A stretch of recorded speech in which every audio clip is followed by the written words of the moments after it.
বোনগুলো দেখো হয়ই বদমাস। হ্যাঁ, সব সময় দিদির উপর জোর জুলুম করবে। আমার ছিল একটা বোন এরকম অত্যাচার করতো, এই যে দেখো এই একটা দিদির বোন সারাক্ষণ দিদিকে জ্বালাচ্ছে মারছে, উল্টে দিদিই কিন্তু মার খায়। দোষ কিন্তু বোন করে, কিন্তু মারটা দিদিই খায়।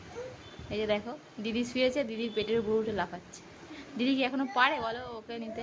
দোল দোল শুরু করে দিয়েছে।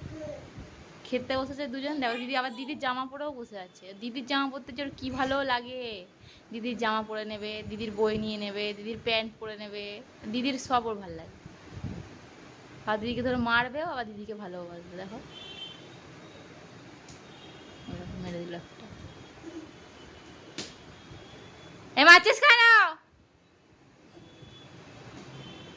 মারবি না,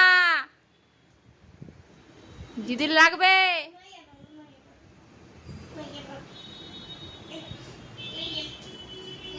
তবে দিদি মানে একটা খেলার সাথী।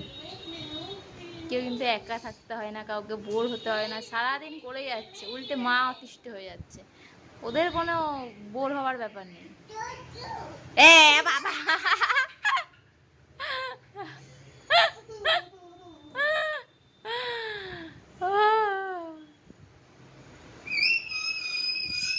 পেট ফেটে যাবে, দিদি খাচ্ছে ভাত, দিদির পেটটা ফেটে যাবে। মারিস না, দিদি আদর করে দাও, আদর করে দাও দিদিকে। গালে হাম দিয়ে দাও, গালে হাম দিয়ে দাও দিদিকে।